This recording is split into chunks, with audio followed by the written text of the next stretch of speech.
آواز جرس کے سامعین کی خدمت میں محمود احمد کا سلام و آداب۔ بسم اللہ الرحمن الرحیم۔ معزز سامعین، ایک سماج میں جو افراد باہم مل جل کر رہتے ہیں اور روزمرہ کی زندگی میں ان کا ایک دوسرے سے گہرا تعلق ہوتا ہے، کسی شخص کے بارے میں اتنی بڑی جمعیت کی جو رائے ہوگی وہ معتبر سمجھی جائے گی۔ اگر سماج کے زیادہ تر لوگ اسے نیک کہیں تو بحیثیت مجموعی اسے نیک ہی ہونا چاہیے۔ ایک موقع پر اللہ کے رسول صلی اللہ علیہ وسلم کچھ صحابہ اکرام کے ساتھ ایک جگہ تشریف فرما تھے۔ وہاں سے ایک جنازہ گزرا۔ صحابہ نے میت کے اچھے اوصاف کا ذکر کیا، اس کی تعریف کی۔ آپ صلی اللہ علیہ وسلم نے ارشاد فرمایا، وجبت، یعنی واجب ہو گئی۔ کچھ دیر کے بعد ایک اور جنازہ گزرا۔ صحابہ اکرام نے اس کی خرابیاں بیان کی۔ آپ نے فرمایا، وجبت، یعنی واجب ہو گئی۔ صحابہ اکرام نے دریافت کیا کہ اللہ کے رسول، کیا چیز واجب ہو گئی؟ تو آپ صلی اللہ علیہ وسلم نے ارشاد فرمایا کہ تم نے پہلے شخص کی خوبیاں بیان کی تو اس پر جنت واجب ہو گئی، اور دوسرے شخص کی برائی بیان کی تو اس پر جہنم واجب ہو گئی۔ اس کے بعد آپ صلی اللہ علیہ وسلم نے یہ بھی فرمایا، انتم شہد اللہ فی الارض، تم روئے زمین پر اللہ کے گواہ ہو۔ افراد کے بارے میں خلق خدا کی زبانیں صرف دنیا میں ہی نہیں بلکہ آخرت میں بھی گواہی دیں گی۔ اس لیے جو شخص چاہتا ہو کہ اس کے لیے خیر اور بھلائی کی شہادت دی جائے تو اس کو اپنے اخلاق کو سنوارنے کی کوشش کرنی چاہیے۔ حسن اخلاق انسان کی شخصیت کا بیش قیمت جوہر ہے۔ اس سے زندگی میں حسن پیدا ہوتا ہے، خوشی اور مسرت کی لہریں اٹھتی، سماج میں امن و امان قائم ہوتا ہے۔ ہر فرد خود کو دوسروں سے مامون اور محفوظ پاتا ہے۔ اسے اطمینان ہوتا ہے کہ اس کے ساتھ جھوٹ، مکر و فریب، دھوکہ، مکاری اور چال بازی کا معاملہ نہیں ہوگا۔ اس کی عیب جوئی اور پردہ دری نہیں کی جائے گی۔ حسن اخلاق کا ایک جزوی فائدہ یہ ہے کہ اس سے قیامت کے دن اللہ کے رسول صلی اللہ علیہ وسلم کی صحبت اور قرب حاصل ہوگا۔ نبی اکرم صلی اللہ علیہ وسلم کا ارشاد ہے کہ قیامت کے دن تم میں سے میرے نزدیک سب سے زیادہ محبوب اور سب سے زیادہ قریب خوش اخلاق لوگ ہوں گے، اور سب سے زیادہ ناپسندیدہ اور سب سے زیادہ دور وہ لوگ ہوں گے جو زیادہ باتیں بنانے والے، نخرے کرنے والے اور بال کی کھال ادھیڑنے والے ہوں گے۔ حسن اخلاق بہت بڑی نعمت ہے۔ یہ نعمت جس شخص کو مل گئی اس کو بیش بہا خزانہ مل گیا۔ ارشاد باری تعالیٰ ہے کہ لوگوں کو اپنی دولت سے نہیں مسخر کیا جا سکتا، البتہ حسن اخلاق اور چہرے کی بشاشت سے ان کے دلوں کو خریدا جا سکتا ہے۔ بدخلق اور سنگ دل انسان مال و دولت کے چاہے جتنے بڑے خزانے پر بیٹھا ہوا ہو، لیکن وہ لوگوں کے دلوں کا مالک نہیں بن سکتا۔ حسن اخلاق اور محبت کے سکے سے ہی دلوں کی خریداری ممکن ہے۔ سچائی، ایمانداری، امانت اور دیانت، اخلاص، وفاداری، بے لوث محبت، مروت، ہمدردی، غمگساری، نرم لہجہ، چہرے کی بشاشت، خاکساری اور بے نفسی جیسی صفات اچھے اخلاق کے اہم اجزاء ہیں۔ ان سے محرومی بہت بڑی دولت سے محرومی ہے۔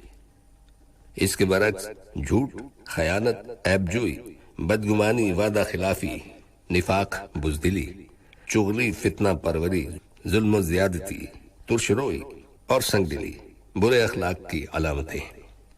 یہ وہ صفات ہیں جو انسان کو ہلاک اور برباد کرنے والی ہیں۔ یہ خصلتیں جس شخص کے اندر پیدا ہو جائیں اس کو بربادی کے گھاٹ تک پہنچا دیتی ہیں۔ ان ناپسندیدہ اخلاق کے ساتھ نماز، روزہ اور حج اور زکوٰۃ جیسی عبادتیں بھی انسان کے کام نہیں آتی۔ اللہ کے رسول صلی اللہ علیہ وسلم کا ارشاد ہے، آپ نے صحابہ سے سوال کیا کہ تمہیں معلوم ہے کہ مفلس کون ہے؟ صحابہ نے عرض کیا، مفلس وہ شخص ہے جس کے پاس درہم اور دینار نہ ہو۔ اس کے بعد آپ صلی اللہ علیہ وسلم نے ارشاد فرمایا، میری امت کا مفلس وہ شخص ہے جو قیامت کے دن روزہ، نماز اور زکوٰۃ جیسی عبادتیں لے کر آئے گا، اس کے ساتھ ساتھ کسی کو گالی دی ہوگی، کسی پر تہمت لگائی ہوگی، کسی کا مال ہڑپ کیا ہوگا، کسی کا ناحق خون بہایا ہوگا، کسی کو مارا ہوگا، اس لیے اس کی نیکیوں اور ثواب کو مظلومین کو دے دیا جائے گا۔ اگر نیکیاں ختم ہو گئیں اور مظلومین کے مطالبات باقی رہے تو ان کے گناہوں کو اس کے اوپر ڈال دیا جائے گا اور پھر اسے جہنم میں ڈال دیا جائے گا۔ سماج میں بہت سے افراد ایسے پائے جاتے ہیں جو اپنے اعمال کی وجہ سے جہنم کی جانب رواں دواں رہتے ہیں، حالانکہ وہ خود کو بڑا نیکوکار اور جنت کا ٹھیکیدار سمجھتے ہیں۔